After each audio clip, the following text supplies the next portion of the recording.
Al, it is time It's time. to watch out for some mass destruction and baby.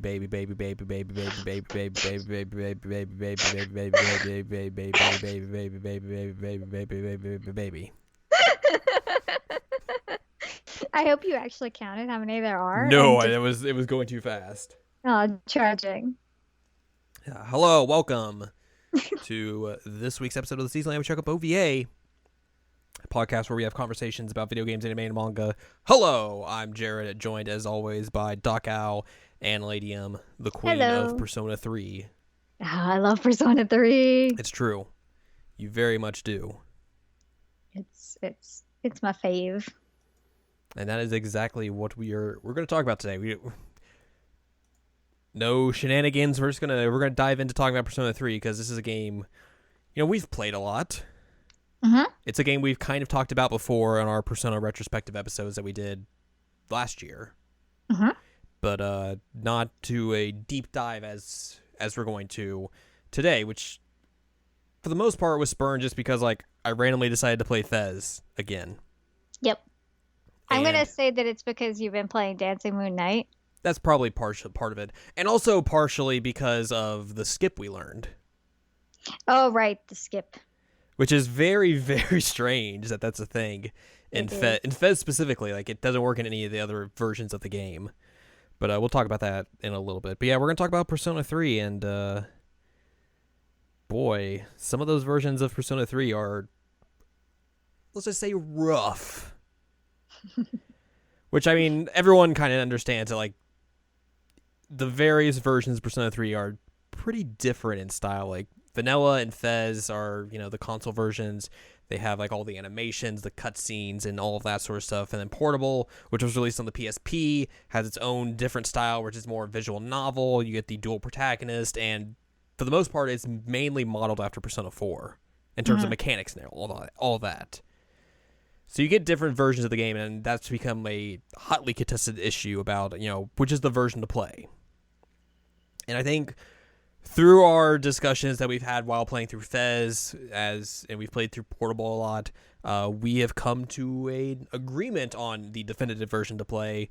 And it doesn't necessarily boil down to just one of them lets you control the party and the other doesn't. I mean, it's not just that. That is a factor. But I believe when most people look at Fez and Vanilla versus Portable, that's the only thing they look to. But there are way more things to look at than just that in comparison to these games. Or these versions of this game, I should say. Agree. But yeah, let's dive into Persona 3. It's a game that is well over 10 years old.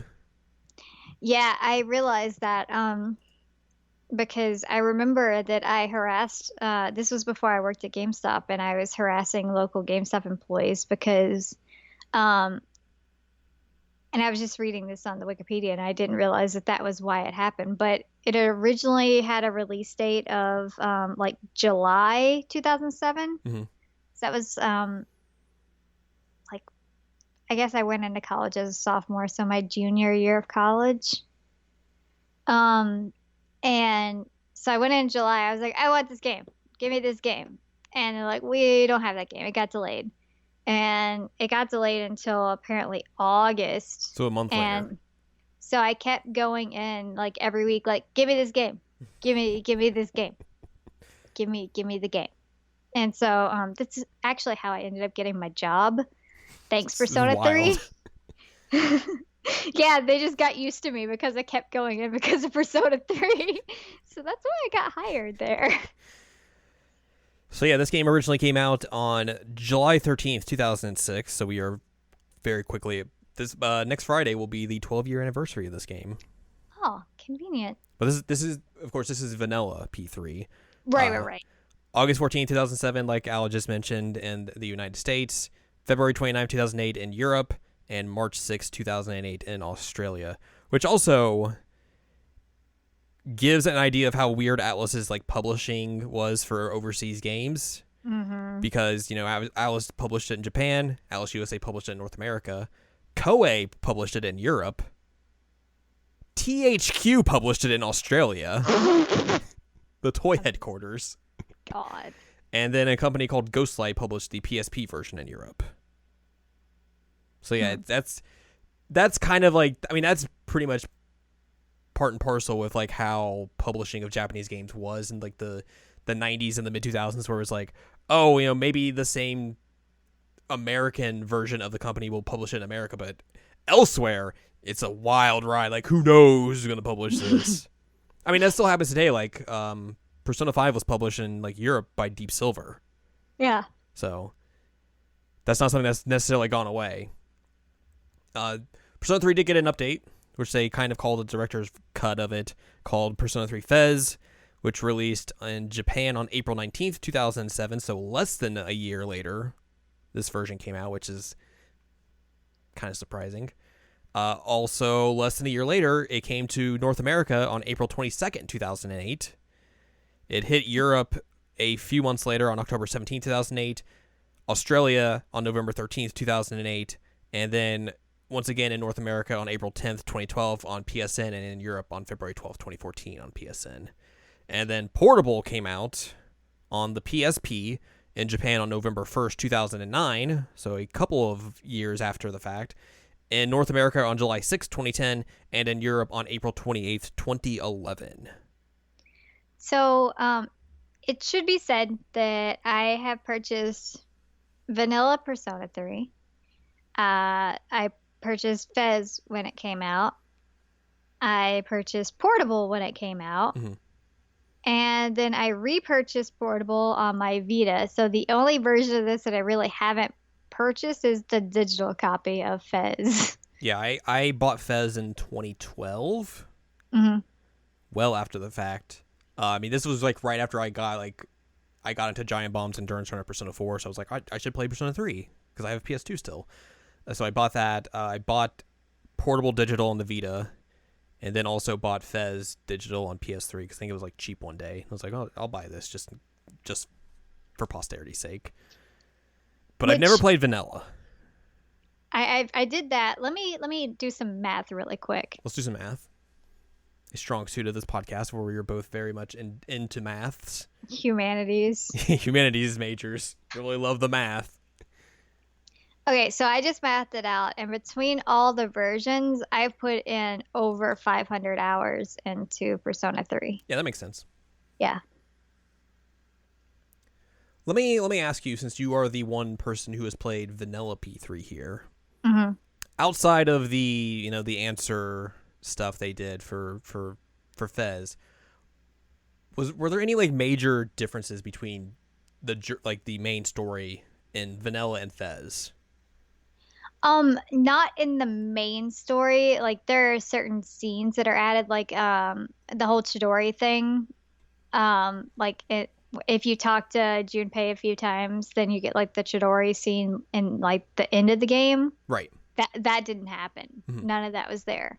I'm trying to remember what else was added, but in terms of like quality of life and gameplay and like main story bits, it was all the same. The answer was like the biggest thing that they added in. Didn't they add like a few more personas, maybe? I think they added in more personas, and I think maybe the fusion spells were new, but I can't remember. Let's see. Live Googling. It's also something we have totally done on this podcast. What? No, not us. We're always 1,000% prepared for all the time stuff. Always. Because I think you can bring in like save data from Vanilla into Fez, like which I did. Like compendium stuff and all that sort of jazz. So yeah, that's what I did on this one. Was when we replayed through it, I had Vanilla's save file that I brought into Fez, and it basically had like all my stats super decent, and like I had some compendium, but now I'm at like 75% compendium. Ridiculous Thing. Yeah, some personas have different stats and abilities.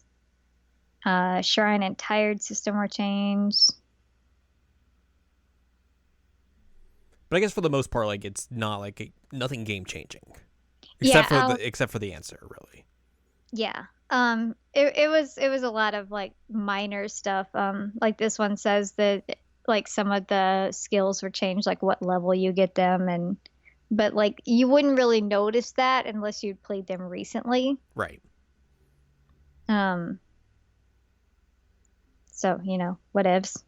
I feel like going back to Fez, Okay. like how we did, it was very eye opening because I guess my nostalgia, which is weird to say for Fez, or like just how I remembered playing it back in 2012,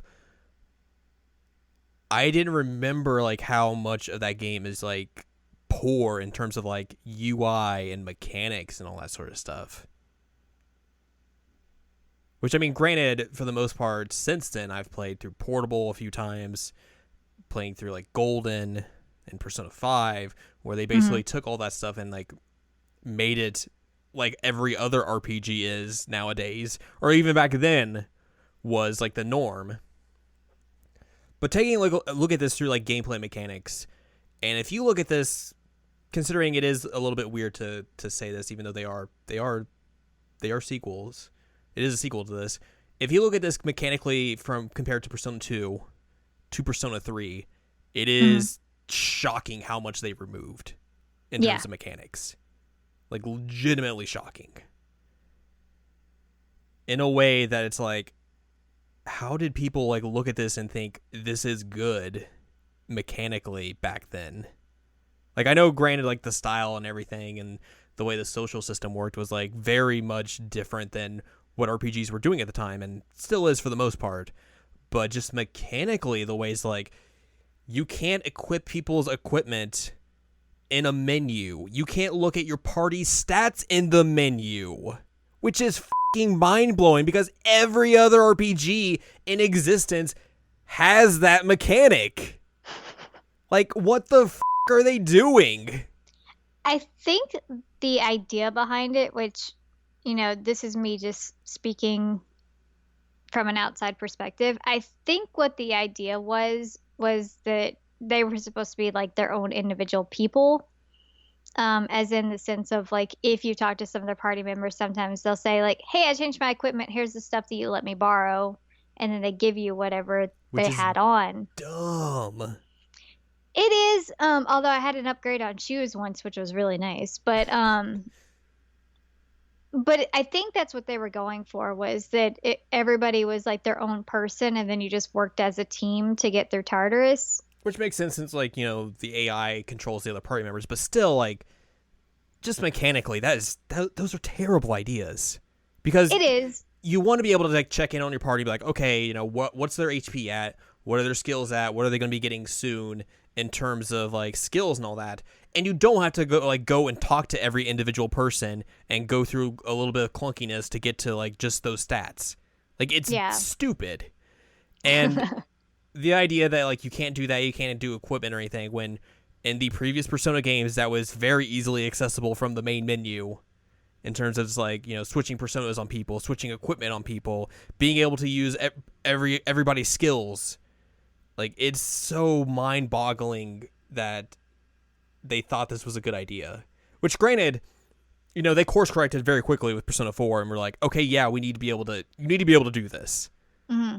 And also and they switched it to where like you control every party member. Which, granted, I don't think the AI party member was as bad as I thought it was going to be, especially with like the zeitgeist around that formula where it's like, oh, they're going to be terrible all the time. Which, granted, we were playing on easy just because we wanted to get through it and all that sort of stuff.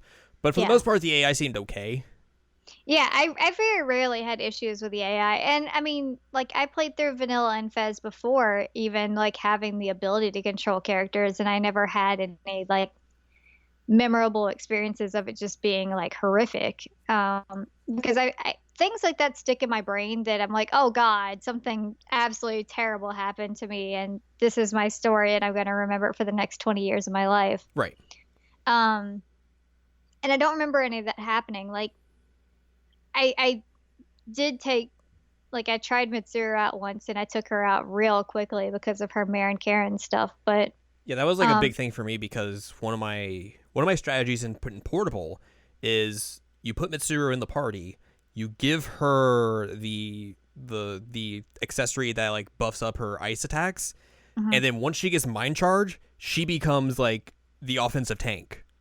To where like you mind charge and then you just like do like Bufudine or Mabufudine and just wreck people. Hmm. And with this, like you can't do that because obviously that's a strategy where you have to like set things up in advance. And with this, like there's no telling what those characters will do, so you really can't implement that style of strategy. So for me, like going into this, I was like, okay, well, what am I going to do now? Hmm. Considering like my bread and butter is like completely off the table. But I just went with like the same strategy you went with, which is basically just the default party, and it worked out. Yeah. It worked out fine. Yeah, I've never had any issues with my main crew of Protag, Yukari, Akihiko, and Junpei, because that team, you have main character who can do any role. Right. You have Yukari, who's mostly your healer, and for the most part, I would set her to like heal support. Akihiko can either do heal support or he can be like offense, which is good. Um, and then Junpei is just straight up damage dealer. I think for me, like Akihiko kind of became like that tank, or at least the offensive damage dealer, because I Mhm. gave him the electricity buff Oh, okay. accessory. So like he started like putting in the work there, at least for me. But yeah, That's why he never had any SP for you. that's true. He was always like just sucking dry on SP. It's like, come on, buddy, jeez. But yeah, I think that was probably the biggest surprise outside of like just the lack of mechanics, was that like the AI was fine for the most part. I mean, it's not the way I would play that game. But if you're playing the console version, like it's not as bad as you think. Everybody makes it out to be like this horrific thing, and it actually isn't as bad as everybody says it is. But I mean, like that's also just Persona fans in general. They blow everything out of proportion. Right. And I mean, like, yeah, things have improved a lot since Vanilla and Fez, but this game really, really blew my mind when I first played it because it was so different from anything I had played. Right. I mean, that's kind of like the same idea that, Revelation Persona gave people back in 96, Hmm. where it's like, oh, this is a very different style of RPGs. It's a modern setting. It's school kids going around the high school and all that sort of stuff. And in a way, Persona 3 kind of reinvokes that same feeling where it's like, oh, here's an RPG where you have like a social system and you get to hang out with people. Like, there's really no other big RPGs at the time that are doing that. Yeah, it was really interesting and new. And I think, I was too young for Revelations Persona, to be honest. Like, Right. what, 96, I was like 8 or Yeah. something. Um, so I wasn't old enough for that kind of RPG. I was a huge fan of RPGs and I played primarily those games. Um, but I read an article in like a game magazine in 2007 and like it talked about Persona 3 and what it was going to be like and had like this beautiful ad in it and I'm like, okay, I'm sold. I want this game. And that's why I harassed the GameStop employees, was because I really wanted that game. And I mean, it just did so many things for me that I had never experienced in an RPG. And I was like, this is fantastic. Like, this is literally like one of my favorite games. And I still put it in like solid top 5 of all like my favorite games of all time. I mean, Maybe top 3. it's a reason why 3 through 5 has its own following compared to 1 Yeah. and 2, or at least like people who have played all of the games. Because 3 basically essentially revitalized the series in a way that 1 and 2 didn't necessarily have, because they were way more niche than 3 through 5 would become. And it's also a reason why 3 through 5 became way more popular than those original games, to where Atlas kind of forgets about those original games. Yeah, and I mean like I've replayed, well, I've played 1 since. I haven't played 2. I own 2, but I haven't played it. And there's just so much gameplay wise that I can't deal with, Right. I and mean, 1 that I dislike, and I don't like the art style. those are completely different teams making those games, which is a big proponent, I think, of why. Yeah. those series or like the games in the series have like such separated fan bases. Hmm. Yeah, I mean it's essentially a whole different series, Yeah, just with the same name. because Persona 1 and 2 are more in the vein of like Shin Megami Tensei than 3 through 5 would become. Yeah, but even then, like I've played Shin Megami Tensei games, and I could get more into them than I could one. I mean, fair. 1 and 2 are games from the mid to late 90s where they were going for some wild stuff with their mechanics and Yeah, yeah.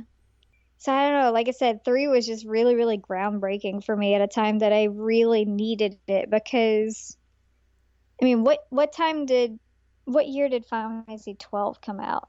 12. Yeah. Let's go to the Google machine again. Google, help us. Final Fantasy 12 came out in 2006. Okay. What's the So, initial release date? It's probably Japanese, so North America came out in October 2006. okay. So I don't know if I've talked at length about it on the podcast, but I'm going to now, not at length, but I'm going to talk about it.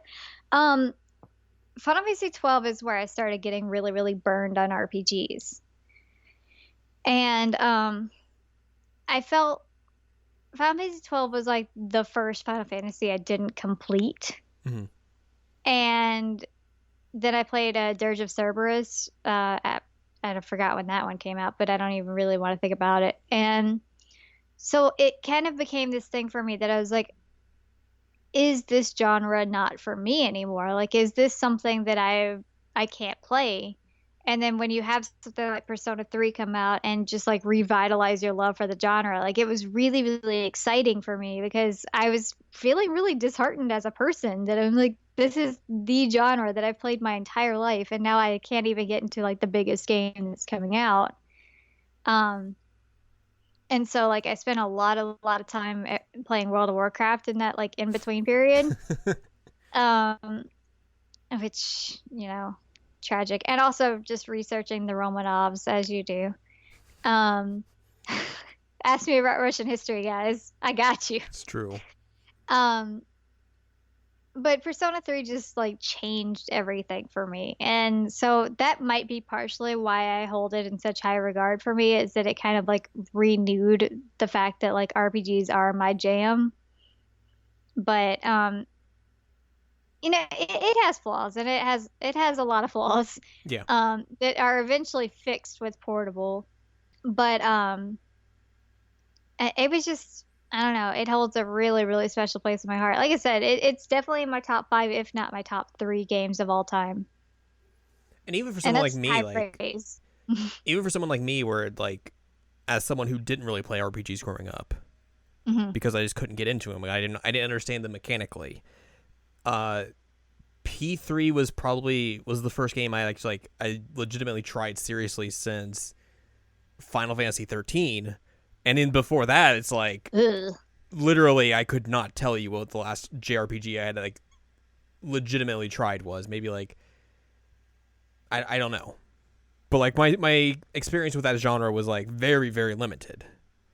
But P3 really showed me like, okay, this is what JRPGs are in a nutshell. Like, I mean, granted,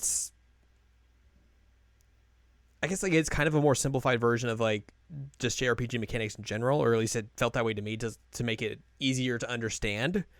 Hmm. But it really opened my eyes to like, oh, this is what this genre is. This is why people make such a big deal about this genre. And it really helped me to like finally Appreciate it. appreciate it. Yeah. So, I mean, in a sense, Persona 3 did a lot in terms of both of our feelings towards RPGs. Yeah. So, I mean, that's a solid positive thing. And um I think that Persona is also part of the reason why I like like Atome games now because that was one of my favorite elements. And I've mentioned this before when we've talked about Atome is that I have social anxiety, like really, really bad social anxiety. And so like this kind of game is a way for me to socialize with people, but also like they're kind of scripted to like me, so I don't have to worry about it too much. Um, but it lets me interact with different kinds of people as myself in quotation marks. Persona 3 less so because you kind of have to follow a specific script, but it's fun for me because it is like a social thing that I'm not good at person that I can be good at. Well, speaking of the social elements of this game, Hmm. um, one thing that Fez really reminded me of is that, oh right, you can't be just friends with the girls. You have to date all of them, and it's stupid. I hate that. So that's one thing that I'm really glad they changed in P4 Hmm. was that you have the option of like you can still max their social link, but you don't have to date them because I feel like every single time I have to like cheat on all these girls. Right. Um, because there's so many girls that I love in Persona 3. Like, Yukari's great. Fight me. Yukari is fantastic, and I will talk to you guys for hours if you let me about why Yukari is a good character. Fuka is amazing. Hmm. Like straight up one of the best girls. Chihiro is awesome. I really love her. She was actually the first one I ever dated when I played this game because I was like, hey, look, it's like me. I'm gonna date her. Um, so she's great. I never actually have dated Yuko. I've never actually maxed her link because I get bored with her. She seemed like And playing through this. It really made it seem like she is written very generically. Which, granted, yeah, knowing who the director of this game is not surprising, but yeah. it just it just all of her dialogue felt fake and generic in a way that was like, But like Yukari and Fuka don't come off like that. yeah. But I think that's a problem just with like the social link specific characters in general, Yeah, well, like the non-party Chihiro's members. is good. And I like I mean like Bebe's in this. And he is one of the goats But of social links. but there's hits and misses. That's true. Yeah. Like we talked about how the Kaz social link is pretty terrible at times. It's pretty much toxic masculinity in a nutshell. And then there's Kenji. Kenji sucks. He He's might be the worst character in all of Persona. I might agree with you on that. And Adachi's a person. I appreciate Adachi as a character way more than Kenji. Right, like Adachi actually has like depth to him. Kenji just sucks. He's terrible. Like literally everything that comes out of that kid's mouth, I'm like, please just shut up. Please stop. Please stop. And the portable didn't help because even then you find out that like one of the best girls has a giant crush on him and he's ignoring her because he's like fucking obsessed with the teacher. I hate Kenji. He's trash. Absolutely. Keisuke is nice. I don't know like I said that right, but the fortune. Yeah. I like him a lot. He has an interesting arc. Mm-hmm. Um, so I mean there are good social links and then there I like the social link with the old people at the bookstore. That one's fun. The oh God, Akinari's is like the most depressing thing in the entire universe, but it's so beautifully written. Um, and then I like Mako's. I wish that Mako's had a little bit of a different ending, Right. but it was an interesting idea of having like to deal with this elementary school girl who's trying to figure out like what a divorce is. But I think in general, if you stack up the non-party social link characters with the non-party social link characters in Portable, like Portable wins hands down easily. I mean, that's nothing we're going to disagree about, but like it is very clear as day, how much better those characters are. And even like, granted, it gives you the opportunity to social link with the boy party members as well, which is something that the original game should have done anyways. It should have. Like, can you imagine if we had gotten Junpei instead of Kenji? Like, you mentioned this when we were playing through the game. Like, they easily could have done this where Junpei is the social link, and then Kenji just shows up as, like, one of Junpei's buddies every now and then. Because it talks about it all the time that they're friends. Right, exactly. Like, they keep saying that they're friends. And so it's like, okay, Like we could have had Junpei and then Kenji's just there and they're like, aha, it's this guy. He sucks. He's around, but he sucks. But he's friends with Junpei, so he's here at the arcade with us or whatever. Like I think they do that some in Portable. I know that he shows up in Rio's at least. I don't know if he shows up in Junpei's, but he's mentioned in Junpei's for sure. Right. And just and regardless of that, like just story wise, the social links are better in Portable, just the way like they tie into the main story as well and like give more characterization to a lot more characters that you don't get in Vanilla or Fez, where like, you know, you get to hang out with Junpei, Akihiko, you get to hang out with Shinji, who you Yeah. barely get anything with in regular P3. You Yeah, get Portable really like fleshes him out, and you get to social link with Ryoji. which is helpful. Yeah, exactly. Like those are two big things that like, you know, you don't really get to hang out with either of those characters in Fez or Vanilla outside of like some brief story bits, but those give way more, you know, opportunities to flesh out those characters than the original games ever did. And it's way more impactful for the main story as well to have like, oh, you know these characters better, so when, you know, the bad things happen to those characters, you're going to be more emotionally impacted by them than in, you know, the original games. Yeah, I don't like Ken's in Portable. Yeah, I think that is the lone exception. I don't know. As much as I love Koromaru, I think that they could have done better with his social link, I mean, or fair. had somebody else that was a social link there. Because like the idea of taking Koromaru out for walks was added into Fez, And this and they that was just good. basically bolted on the social link aspect to it.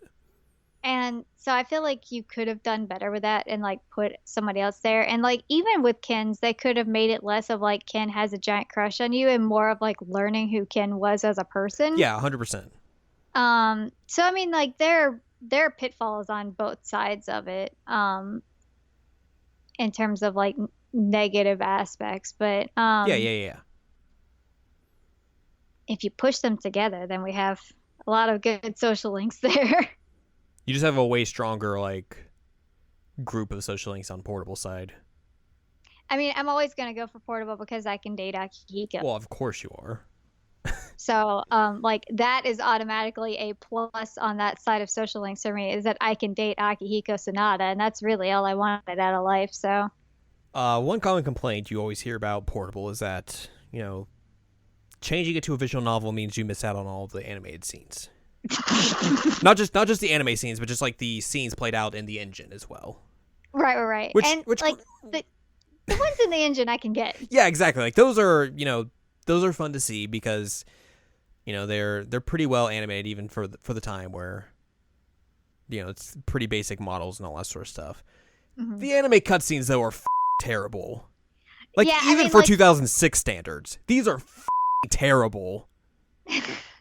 like the first one was fine for me, and then after that, I was like, oh, everybody's really long, or they have tiny arms, or It's so like bad. the one where they're just sitting on the couch and everybody's so long. It's like, what is happening?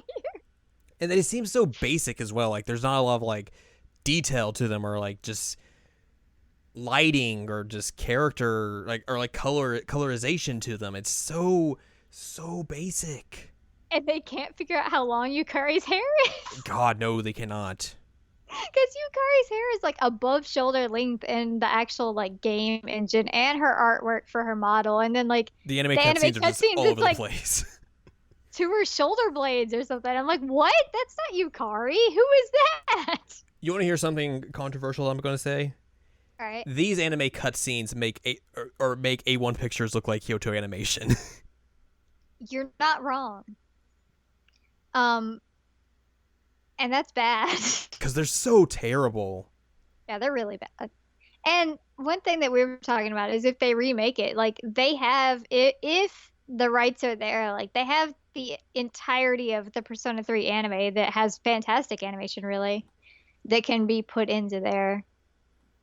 And even in general, if they wanted to like redo them by themselves, like it wouldn't be don't hard put to those be in an there. improvement on those. No.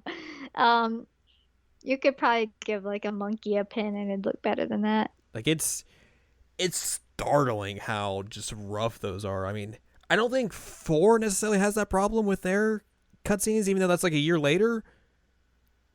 And granted, I haven't like went back and looked through like the original P4 anime files, considering like I know of like the golden stuff, but Hmm. I don't remember P4 looking that bad. Did they have a bigger budget though? I wonder. But still, it's only like well, maybe because like they are using the same engine from P3 and basically Hmm. just importing that, and you know, so maybe there was like they My had guess is there was a better budget. at least in terms of like the animation for Yeah. anime cutscenes.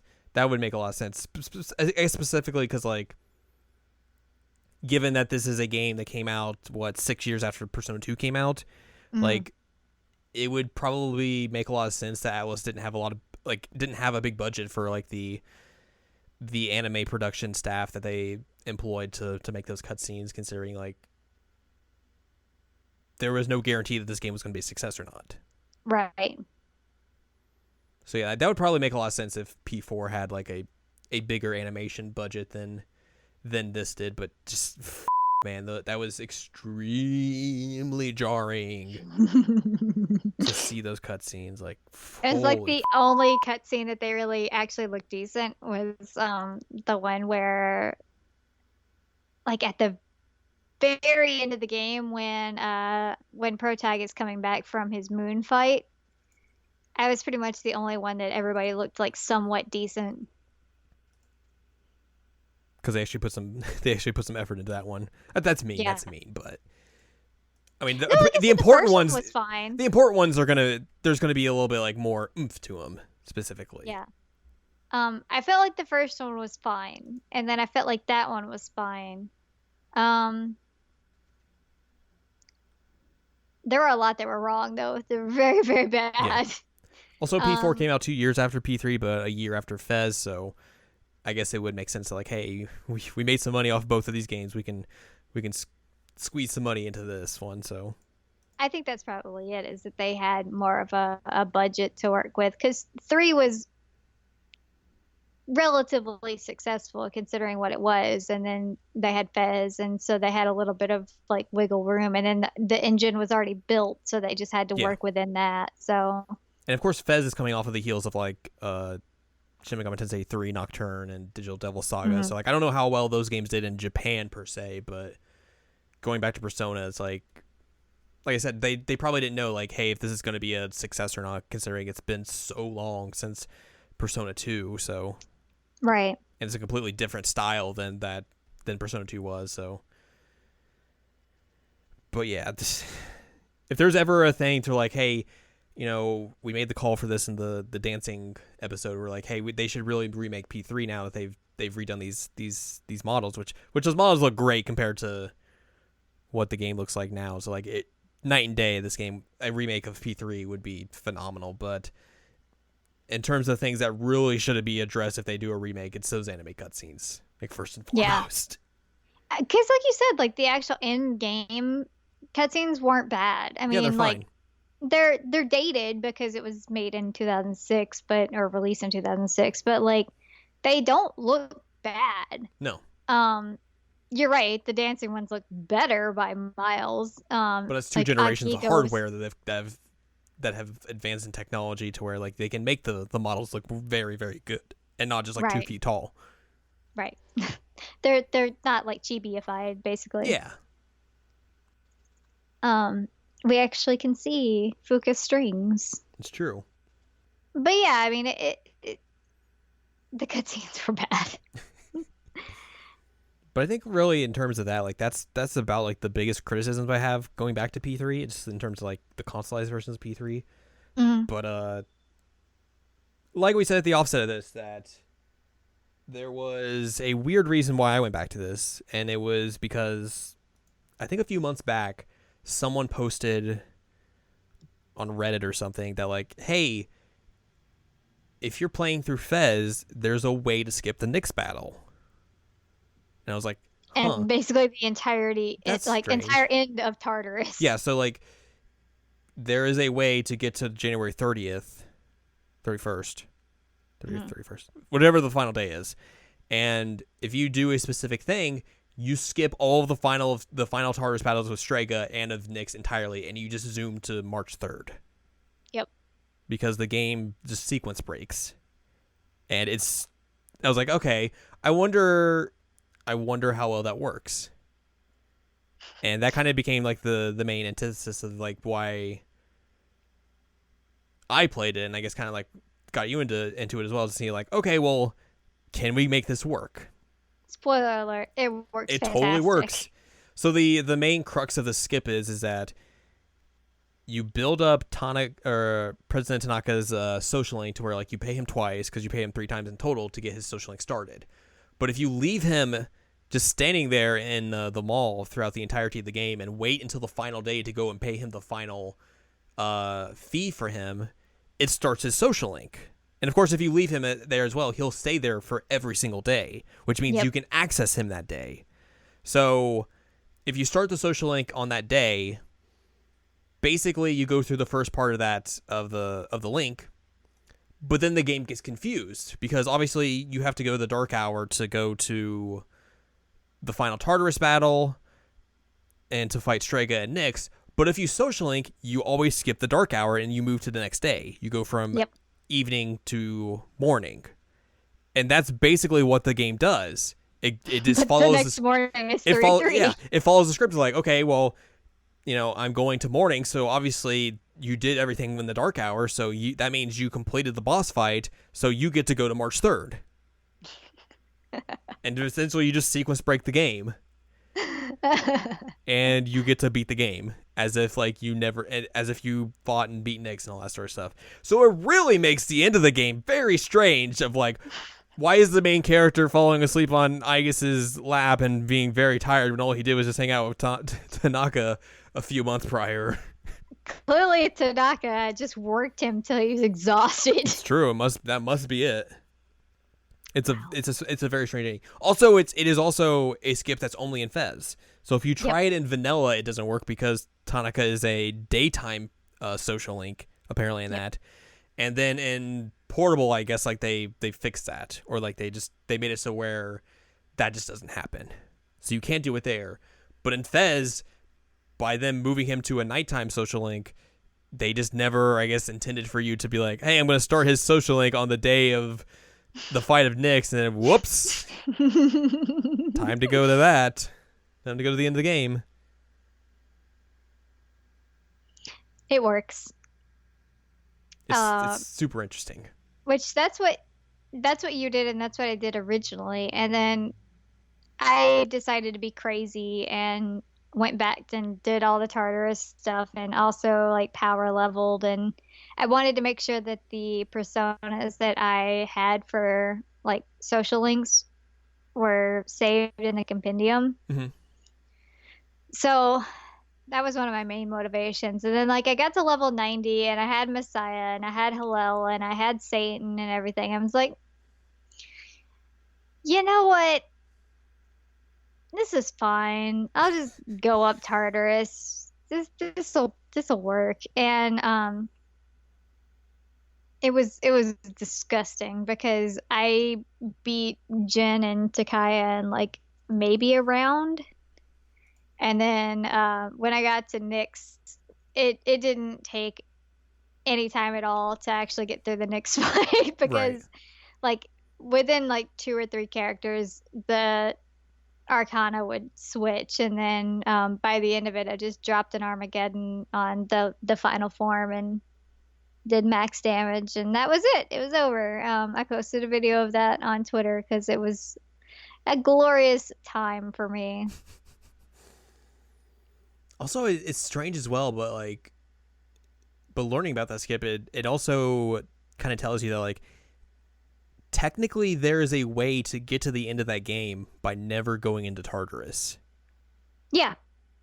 So like you could go into Tartarus like when it first like prompts you like for like the tutorial bit of that, but then if you were smart about how like you did the boss fights and everything, you would never have to go into Tartarus again. Like, and also you could do all of Tartarus on that final night. Which is nuts. So like it's interesting in the ways that like you could look at this, or like how people could speedrun P3, especially with this skip, and just like it seems completely broken. Which one thing that was added into Fez was the monad door, which was what I used to power level. Mm-hmm. So that was fantastic. For the record, if you take a level 22 Mitsuru in there, she's gonna die several times. They kind of did something like that within in Portable as well, right? But it was like it was a way to go and refight the bosses. Well, monad's in Portable.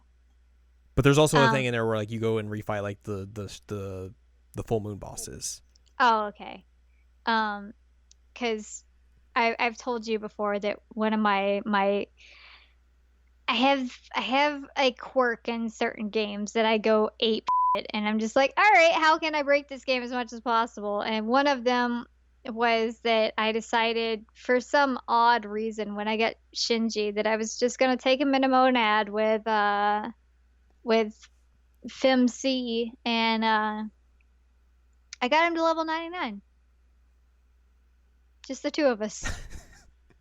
Oh, it's the least surprising thing. It's yeah, it is. Well, I guess we should talk about the story a bit. Yeah, maybe. Yeah, maybe. I think the story's still fine. I mean, obviously it's fine because we've played through Portable a lot. That's obviously the version we prefer more, but the story still holds up really well. I think the in-engine cutscenes do a great job of giving more characterization and just like storytelling than sometimes the visual novel bits can have. Hmm. So like that's helpful, I think. At least like probably one benefit over Portable is that you get that.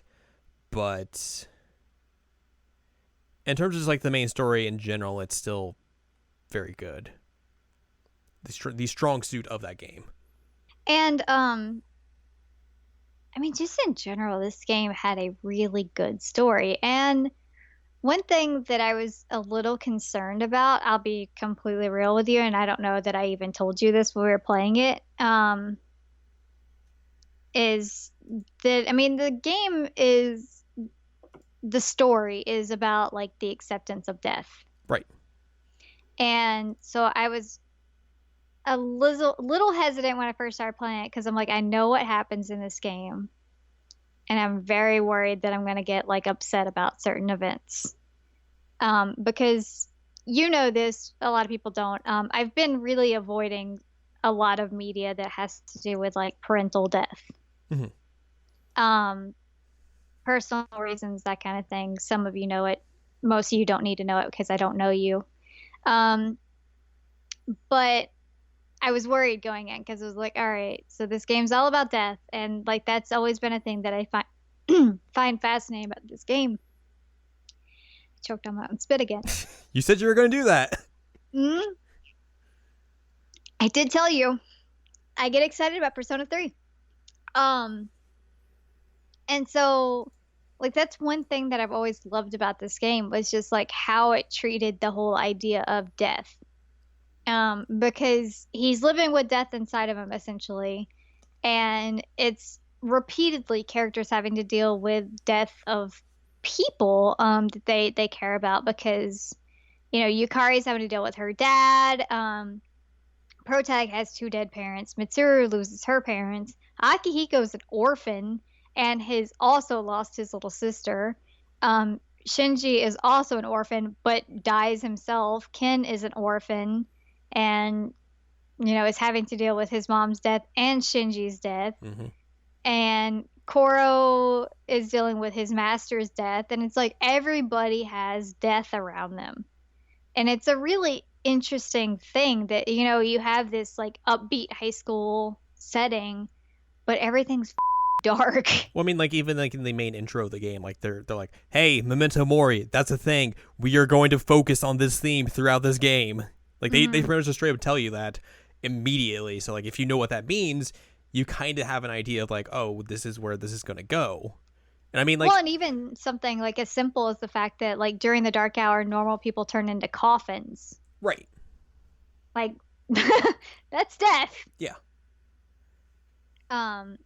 And then you have like the death of innocence in a sense with Strega. Hmm.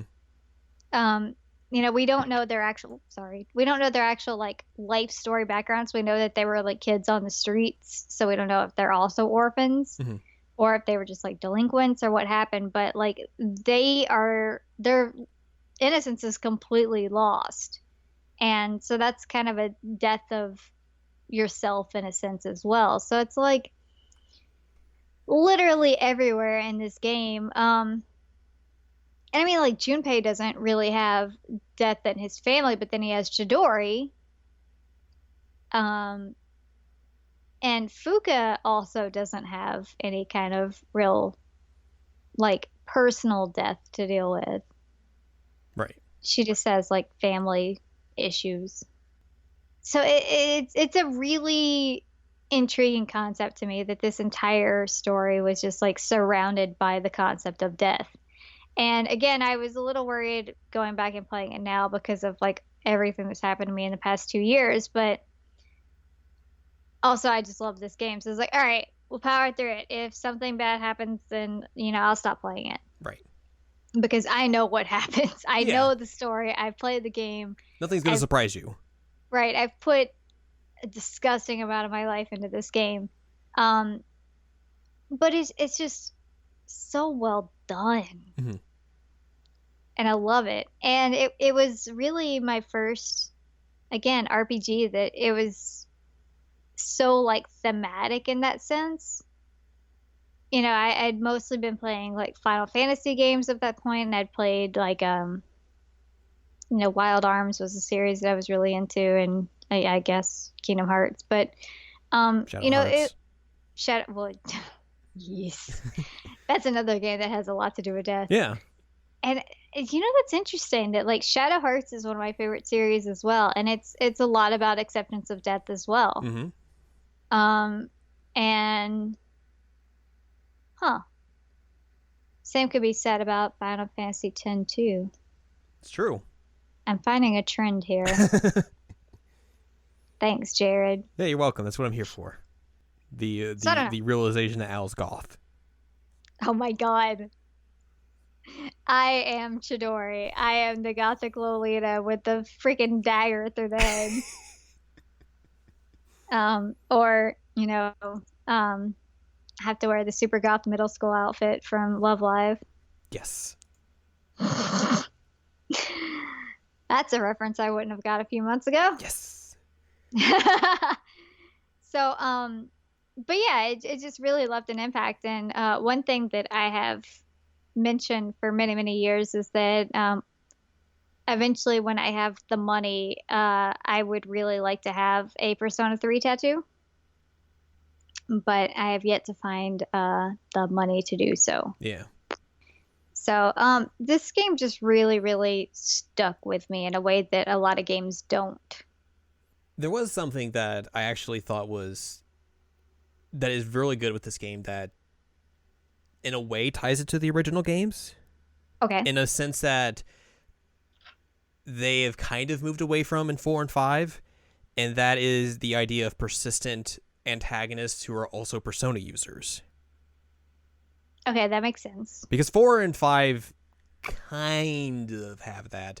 Like Adachi obviously has a persona near the end of the game, and then in 5 there's also another character.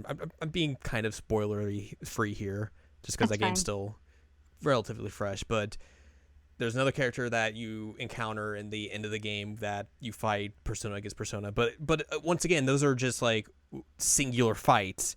It's not you going up against these people multiple times and you know that they have personas. And that's something you run into in the original games, is that, you'll find villains that have personas and you have to fight them. And I think this game does a really good job of that, where you have Strega, who are these antagonists that you constantly are running into, who have different ideologies compared to C's, and they are also persona users. And you have to fight them constantly. And it's one of the things that I wish the later games did more frequently, is have that style of like, oh, here's an antagonist that you're going to fight constantly who's also a persona user, and, how do you deal with that? How do you deal with someone else having the same power that you do, but having completely different ways of thinking? Ideals. Yeah, exactly. And then, like, I get like why they kind of like go in the route of like, oh, the big baddie is like a god type figure in 3 through 5, but that style of idea of like Persona users going up against Persona users is very intriguing to me. And I think done right, it can be done very, very well. And I think, you know, the original games do it in a way that makes a lot of sense, but post 3 with Strega, they really go away from it, and it's a bummer. Like, they should do more of that. And I mean, honestly, the way that they set it up is that like Strega tends to be your ultimate villain for most of 3. And even up to the point that you get to Nick's avatar, like you're still fighting through them. They're still having so much of an effect on the world. Like you see all the posters everywhere in January and it's so creepy. Right. But you know, in a way, they're kind of still your ultimate villain. You just have like the godlike figure at the end as the boss, but you know, you're still fighting against their ideals. And one thing that I always thought was really interesting about Strega is you have Takaya, who doesn't summon his persona in any way that the other guys do. Like Chidori and Jin, and then all of the like main team use evokers. Takaya does not. Right. And the way that you see him like summon his persona is honestly like heartbreaking in a way, because like you know what happened to them by the end of it, but he like is in physical agony trying to make it happen. Like he falls on his knees and is like clutching his head and screaming. Like it's horrible to watch. But it's also interesting because like you have the whole concept of like human experimentation going on like in behind the scenes here, and you're like, holy shit, what did they do to him? I think that's another thing that like is strange that this game brings up that the other games just completely ignore. Is anti-capitalism. Not anti-capitalism. But the ideas of like personas being a danger to you. Yeah. To where if you stop, Medea almost tries to kill Chidori at one point. Yeah, so like if you stop using your power, like your persona can turn on you and literally try to murder you. Yeah. Which every other game since then has just been like, well, you have persona, it's fine, whatever. No, yeah, everything's great now. You have a persona. Yeah. It would have been, I think, way more interesting if they kind of kept up with that idea. But, you know, it is what it is. But also anti-capitalism. That too. I'm feeling very anti-capitalist today because of freaking Amazon. I think just in general. In general, yeah, just in general. So, but I mean, that's literally like a lot of goes down in Persona 3 because of human greed. Whether it's, you know, again, human experimentation or covering up deaths or, you know, making robotic maidens or whatever. It's just like, it's all greed. Wow. Wowie zowie. Yeah. You know, I've mentioned a few times that, like, you don't get as much of a sense, which I've mentioned this in other podcasts, and I'm going to make an amendment here live on the air for our listeners who are going to be listening to this in a few days instead. I've said a few times that I didn't get the same sense that, like, the Persona 3 crew were friends. And I'm not so sure that that's true anymore for me. Like, replaying through Fez and seeing that scene near the end where they're all at the playground. I think it just takes them a lot longer compared to something like 4. And there's still like some tension. Like Mitsuru and Yukari don't start getting along till what, November? Yeah, the Kyoto trip. Kyoto trip. It does take them a lot longer, and you know they don't hold up to it like as much as the P4 crew does. Like they grow apart and they do different things, and so they don't see each other as much. But um, that might be partially because by the time that you get to the fighting games, like the P3 crew, they're solidly adults. Yeah. And that's just something that happens when you're an adult, that like you don't see your friends as much and you don't get to talk to them as much. But um I don't know. Like I'm amending that statement in the sense that I do think by the end of the game they are very, very good friends. They trust each other, and it just takes a long time for everybody to get there. Because like on the male side, and on the female side a little bit too, but he gets better earlier. Junpei deals with a lot of jealousy throughout He does. pretty much the entirety of the arc of the game. And sometimes he comes off as a but then later he'll apologize. He's like, yeah, man, that was uncalled for. I'm super sorry about that. But then he'll like come out and do it again a few times because like he's just dealing with a lot of insecurity. But then he'll also be like, hey, look, I messed up again. I'm sorry. Yeah, like he always owns up that he was being an Mm-hmm. Every single time he owns up to it. And he's like, I shouldn't have done that. Which again, amazing character growth. I mean, scientifically the best Persona character. Scientifically, Junpei is the best Persona character, and I will stand by that. I still think that Junpei is freaking amazing. So, I mean, you have that tension there. You have the tension between, it's weird. Like, I feel like some of the best friends in the game, as silly as it is Junpei and Yukari. Yeah. Like, they tease each other, but they get along, and even, like, by the end of the game, they're still hanging out. Mm-hmm. Like, they get along in a really weird way. And you have, like, Mitsuru and Akihiko that are friends, but even like if you go through her social link, she's like basically we're colleagues. Right. Like she doesn't consider him like a really good friend. And you have Shinji and Akihiko who are friends, but even then there's tension there because of Shinji leaving. And then later on because of the pills. I think it's just a thing where like the third years were kind of third year drama. There's third year drama, hashtag third year drama. You know about that if you listen to our Love Live podcast. But the third years are kind of just placed together. Like they're not like brought together as like friends or anything. Like they are kind of forced to be together. And that style of relationship can have its toll, can take a toll on people. And I think you see that a lot throughout Persona 3 to where like, they obviously know each other.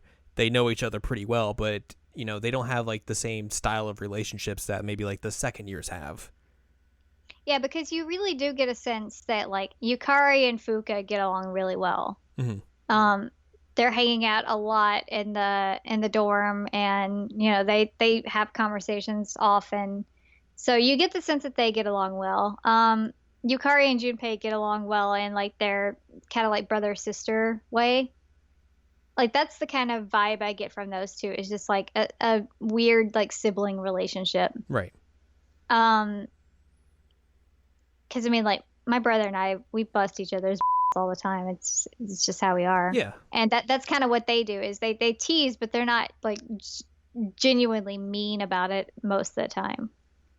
But it does take a while. I would say like by November, everybody's pretty solidly set in a friendship mode. And especially by January, everybody's like, okay, we're in I might even this say it takes till December for them to really get there.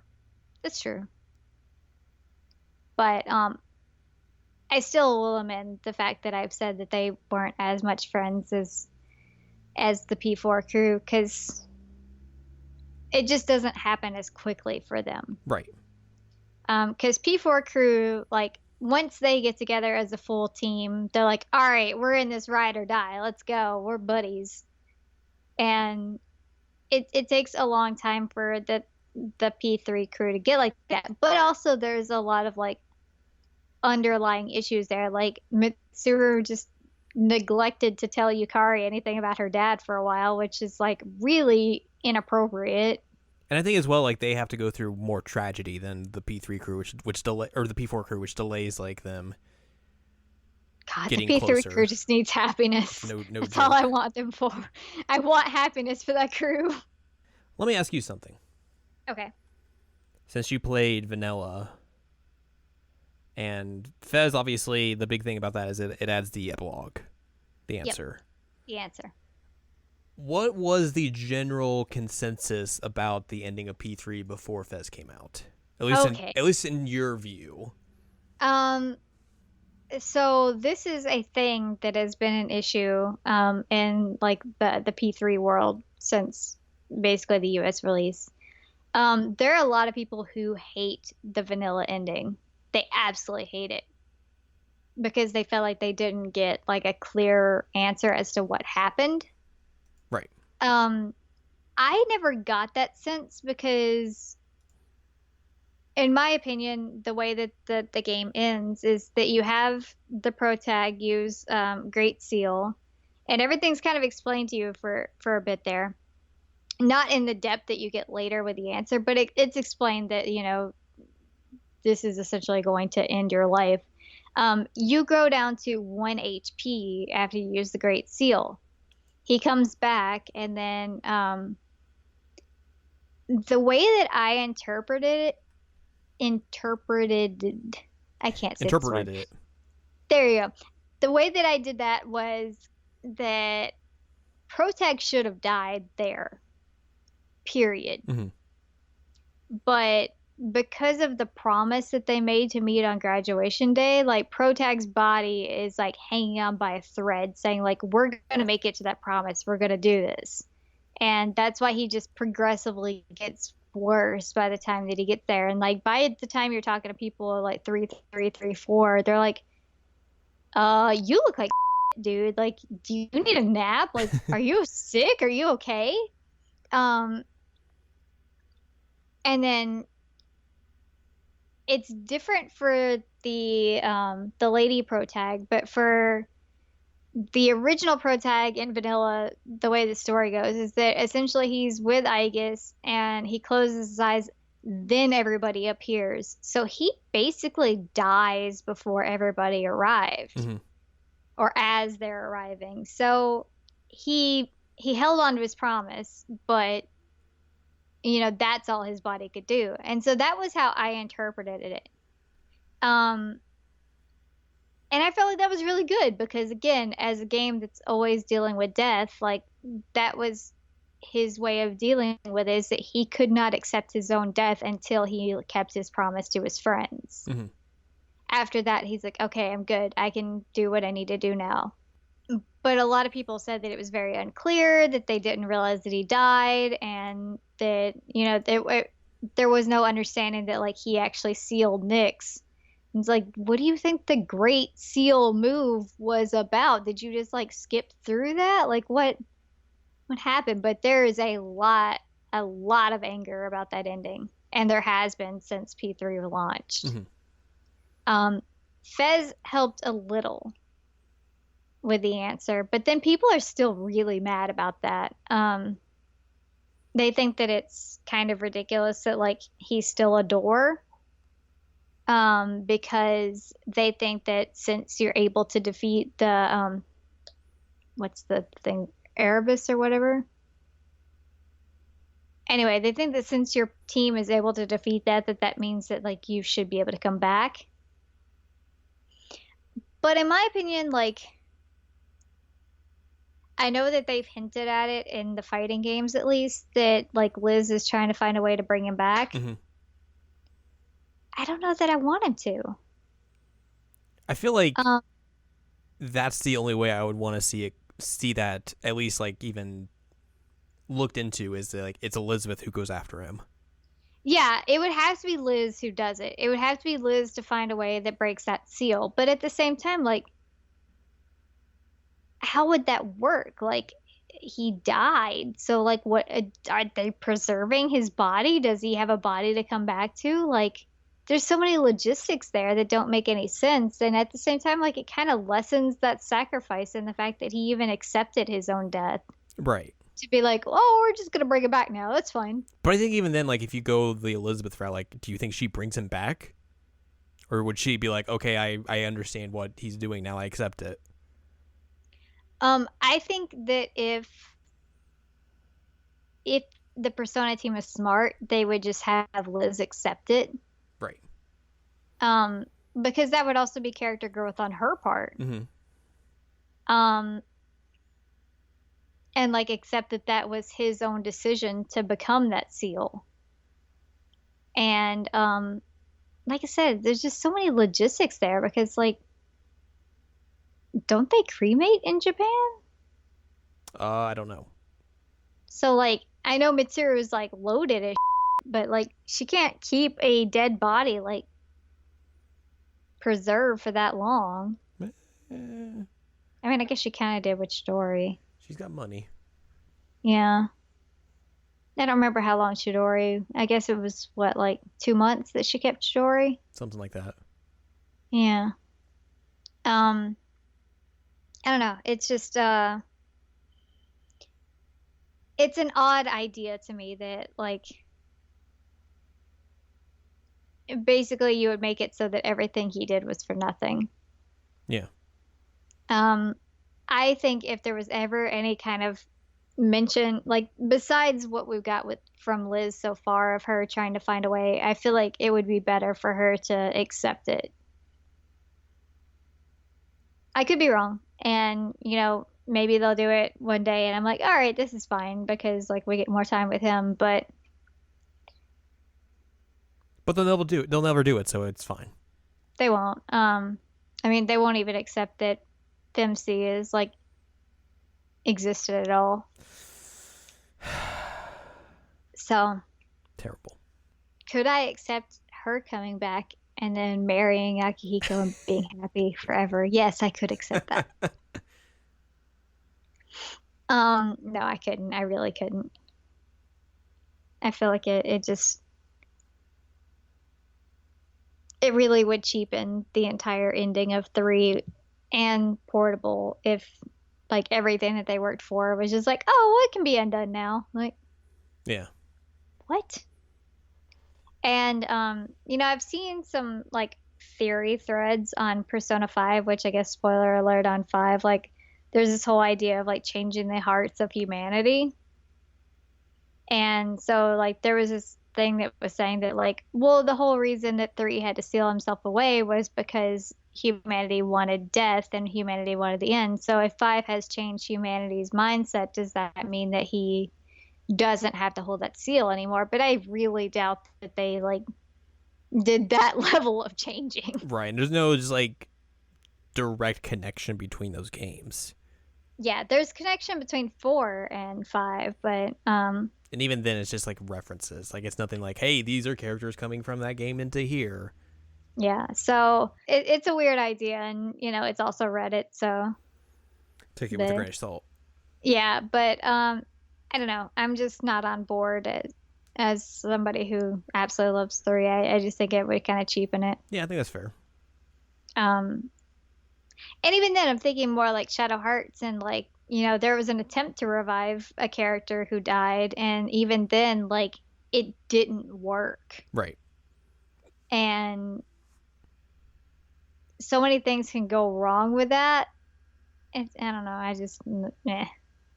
Acceptance of death means acceptance of death, not acceptance of death, except for in circumstances where the person can be brought back. We mentioned it a little bit there, but like the answer was the big thing with Fez, the big epilogue, which is kind of controversial in its own right, I guess, in a sense, because of just what it is. And I think it's like, hey, you like Persona 3? What if we made it harder? I'm like, no. That's the thing where like I've attempted to go through the answer, and every time I've gone through it, like I've just not had fun. Like that, I've gone through it once. that increase in difficulty just does it for me. I'm just like, I don't want to bother with this. Yeah, I've done it once all the way through. Considering how many times I've played Persona 3, the fact that I've only played that once says a lot. Like, I played it so I can get the story, and then I was like, all right, I don't need this anymore. Right. I mean, you do get some really interesting information. Like, you get some backstory on, like, Akihiko and Mitsuru and how they met and that kind of thing. But, like, just in general, it's I don't like things that are difficult for the sake of being difficult. Right. And that's kind of what they did here. And like not even Eh, allow you to like break anything over from P3 is weird. I agree. But yeah, it's obviously it's like an epilogue, it is its own thing, but it's just something for me like I've never found fun enough to like just to try and go through the whole thing. 'Cause even if I Hmm. try to, it's like I get I get to certain points and I'm just like I'm not having fun. I'm not enjoying this. Like I could just go watch all these story scenes on YouTube and get the gist out of it. And that's one thing that I said earlier that people really hate Yukari, which they're wrong, but they shit on Yukari a lot because of her responses and the answer, but like these are very traumatized people. These are Like very very traumatized people traumatized. going through even more grief, and people go through grief in very different ways. And not only are they going through grief, they're going through like Groundhog Day. Yeah. Like everything's repeating. Um, but it's I know that a lot of people have an issue of that like the answer kind of makes like Yukari the canon love interest. And like I don't really have a problem with that in any way, but I mean, the game tries to do that. it The original does. game. It does. Um and Yukari's responses make sense and in a way that you're thinking of like, okay, this is a girl who's been like extremely traumatized by her dad's death. This is a girl who's gone through an entire year of fighting to try and like save the world, while also like accepting the deaths of like many of her friends and colleagues. And then by the end of it, when everything's supposed to be good and happy, which also there's like a period of time where everybody forgets everything that happened. So that's also traumatizing. And then when you actually have everything come back to you, you run up and the person that you like are in love with is dead. Yeah. And like there's no explanation to you as to what happened at that point because that's one thing that I think people miss a lot is that the P3 crew did not know what happened Mm-hmm. because they weren't there with him when he became the SEAL. They saw him go off and then he came back and they're like, oh, okay. And then everybody forgot everything. And then by the time they remembered, he was dead. Mm-hmm. So, like, that would be really traumatizing. And also, like, she's 16 or 17 years old. And I don't know if people remember how they were at that age, but like, I wouldn't have handled that well. Right, and like these are also people who are basically being forced apart again because like Right. the dorm closes is supposed to be closing around this time, Hmm. and like it just makes sense that like a character of that nature or any of those characters would just be like, this, I'm done, I'm Yeah. out, like I don't want to deal with this anymore. And I know that a lot of people, like, I've seen so much stuff on the internet since P3 came out about like how much people hate Yukari, even in like the original game. And I don't understand why. Like, people call her a all the time. I'm like, what did she do? Like, her and Junpei, like, grate on each other a bit, but like, I very rarely see a point where Yukari's straight up just like an unlikable character. She's a character who's going through a lot of and she's a character who's like she has one of the best arcs in my opinion in 3 because she goes from like kind of your generic like oh here's a girl and she's supposed to be your love interest to like a girl who's really having to figure out how to fight, a girl who's having to figure out like what is happening with her parents. If you go through a social link, you're having to deal with her mother and the fallout from her dad. And then like learning to be friends with people that she wouldn't necessarily be friends with in the first place, especially with somebody who she felt like was keeping secrets from her. And it's like Yukari is a great character. She's really well written and she's really realistic. Right, and I think even like to go off like that, like she is abrasive at times, but She is. but people in general can be abrasive at times. That's not like necessarily a detriment. That's just the way people can be. That's realistic. Just because someone's abrasive doesn't mean like, oh, automatically they're a terrible character. Just because you want to be misogynistic about it.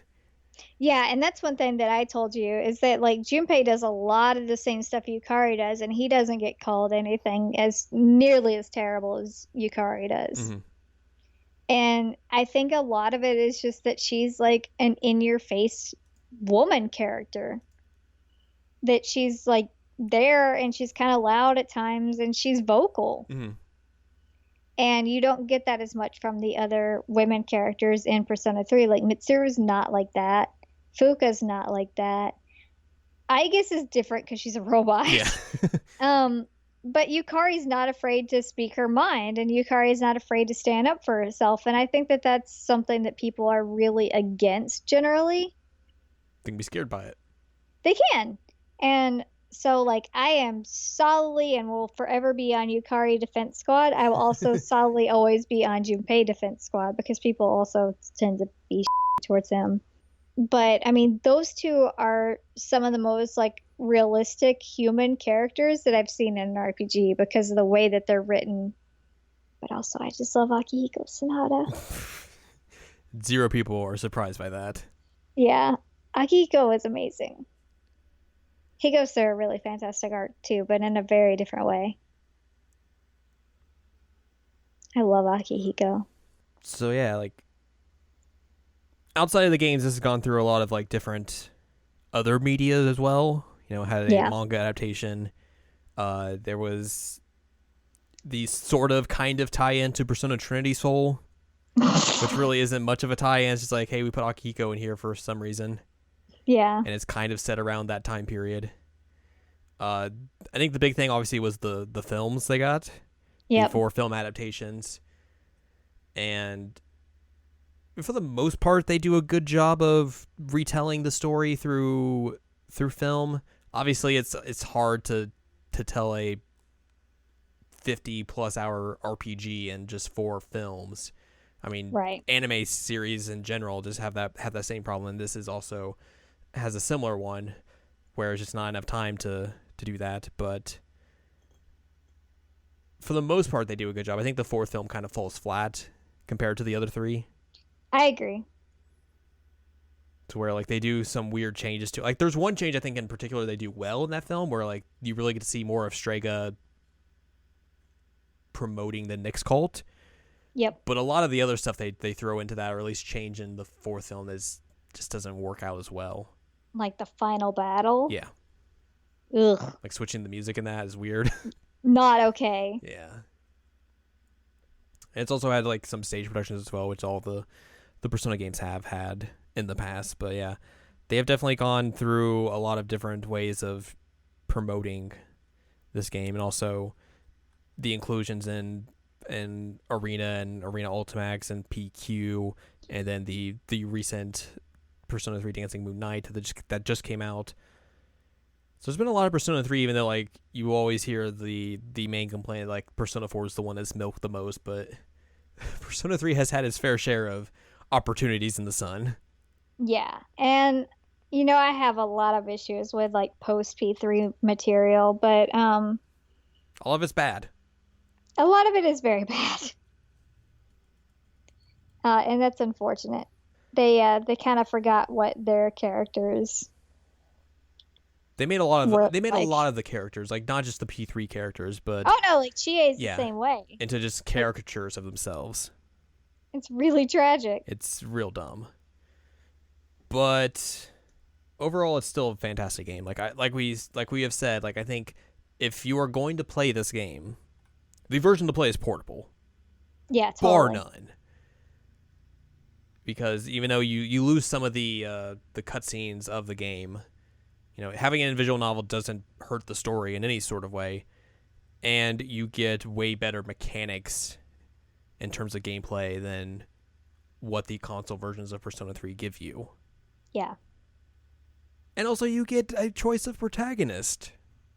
Which is nice, and it gives you a whole different perspective on the story because like it's not something that you said you get all the different like social links that have to do with the main characters in your actual party, which Hmm. is fantastic. You learn a lot more about them. Um, you said Shinji, like you don't really learn anything about him for the most part in the original game, and then when you hang out with him and potentially date him and potentially save him, which the cutscene makes zero sense. Eh. Um, well, because he's shot in the back. He's shot in the front and the back. Well, he's shot in the leg first, and then he's shot in the back when he protects Okay, Ken. yeah.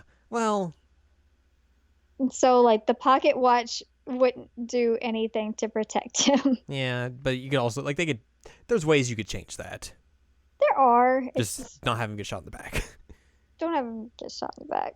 It doesn't make a whole lot of sense. But whatever. It's the way things go sometimes.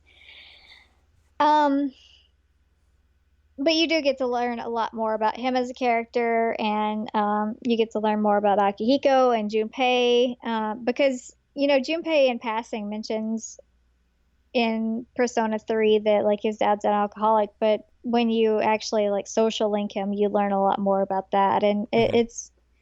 it adds more depth to him than he already had, which he has a lot of depth throughout the games.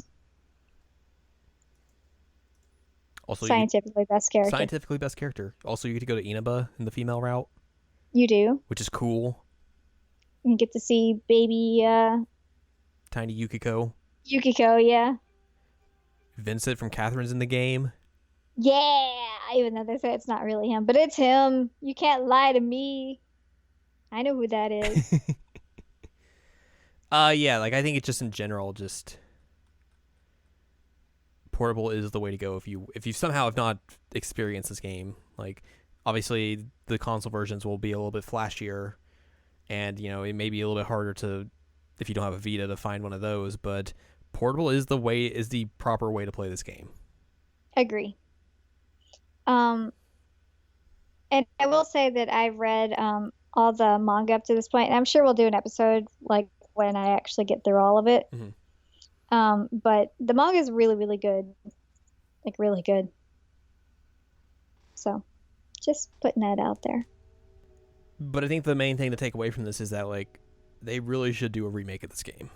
Yeah, I would really, really love to have a remake of this game. Like Um, it deserves it. Just put it in the P5 engine, give you the same changes that portable gives you, and then by using those character models and everything that they did for Dancing Moon Knight in terms of just like locations and then higher res character models in general, like it would look so good. And this is a game I think that really would benefit from having like just better visual fidelity and a new way for people to experience it. Because considering like the only ways to really play it now is like if you have a PS2, you have a PSP, which those are a lot harder to come by. If you have it yeah, on the Vita, you can get it digitally, the portable version, and you can get Fez on PSN on PS3. But obviously, outside of that, it's not easy to play if you have like a PS4. So yeah. No, it's. I really think that it would like shine in a solid, solid way if they remade it with all the stuff that we've mentioned here. And my big thing is do not leave out FemC. even though they would, It's tragic. it's very There's tragic. so much good there. Such a shame. It is. But yeah, I love Persona 3 so much. And like I know that I say that a lot, and I say that a lot in general, like no matter what topic we're talking about, somehow I bring Persona 3 into it. But it's just it changed a lot for me, and it has lasted in my brain as like this phenomenal game that whoa. Sorry, there's about to be a cat fight on my bed. Um, it changed a lot for me, and it changed like what kind of expectations I have for JRPGs. And it made me more interested in games that have like social elements. So then you get inspirations of like fantastic games like Tokyo Xanadu Mm-hmm. and Tokyo Mirage Sessions, which is a fantastic game, guys. You should all play it. Truly. The real Persona 5. Yeah. Yeah. So, anyway, Persona 3 is fantastic. Um, I don't know what else to say. I just packed up like probably 20 Akihiko Sonata figurines the other day. Not a surprise there as well. No. Uh, for me, still, I think Persona 4 is my fave out of these games, but that's just personal preference. Like I still think P3 is really good and a And they're fantastic both thing to better play. than 5. That is 100% true as well. Not that hard though. Not that hard. So, and I think probably when everything settles down a little bit for me, one of the things that I'd like to do is go back and play Golden and see like it's been years since I played Persona 4, so I just want to kind of keep that train rolling for me, but I've got to get through a few other things first in terms of like my actual life in video games as well. True. I mean, I've probably played Golden more recently than you have, and it's still a very good game. Yeah, I imagine because I had a blast playing it, except for like Marie. Your favorite character. God, no. Don't even say that as a joke. That is freaking blasphemy for you to say that about me. That's something we will eventually probably get into, whenever we decide, or at least when you decide to replay that. It won't take much convincing for me to be like, yeah, let's play P4G. Yeah, no, like I said, I it's definitely on the playbook here of like what Al will get into, but you know more than anybody else does that I just have to get through a few things first. Right. So, maybe like August. Sure. Look forward to that, maybe, guys. But I think that's going to wrap this episode up then. Yeah, play Persona 3 if you haven't, but play portable, preferably. Yes. The moral Data of the story. Akihiko Sonata. He'll meet you there. God. Also, he has no chairs. He has 0 chairs, even though there's 3 of them in his room. No place to sit. No place to sit. He has so many chairs, he has cushions, and he has a bed. And he's like, there's no place to sit in my room. It's like, true. Akihiko, honey. Like, I understand you're flustered by women, but like, nowhere to sit. Don't forget that like chairs are a thing. Your butt can go in a chair. It's fine. I love how flustered he gets. It's adorable. Good. Adorable. So yeah, that is it for Persona 3. Mm-hmm. But if you'd like more from us, go to seasonalanimecheckup.com or sac.cool, where you can find past episodes of this podcast. Hello. And other podcasts like Seasonal Anime Checkup and Jared and Al Watch. You can find columns and reviews on the site as well. You can find more from Anladium at anladium.com. She has columns and reviews on her site as well. You can follow us on Twitter, twitter.com/animecheckup, where we tweet. And you can support us on Patreon, patreon.com/SACOVA, if you would like to support our cool podcast that we do. Yay! Next week, we have something. Haven't come to an agreement on that yet, or just even decision on it, or thought about it. We haven't even thought about it. I'm going to try and get through this Atome, but I don't know if we want to do an Atome, and, I'll be traveling a bit, so we'll see how it goes. We'll figure something out, though. Yeah, something will happen. Because that's what we do. And we have a list. But we'll come up with something to be good for you, and then, yeah, you'll hear it and be like, wow, this is good. Yeah, and if it doesn't happen next week, look forward to the fact that there is another Atome, and Atome Queen will return. It's true. I've been looking at the boy cards, trying to figure out which one I'm going to date, and I'm real excited about it. So eventually we will return to the land of Atome for Owl to tell us the latest bit of Atome news. But until then, we'll figure something else out to talk about.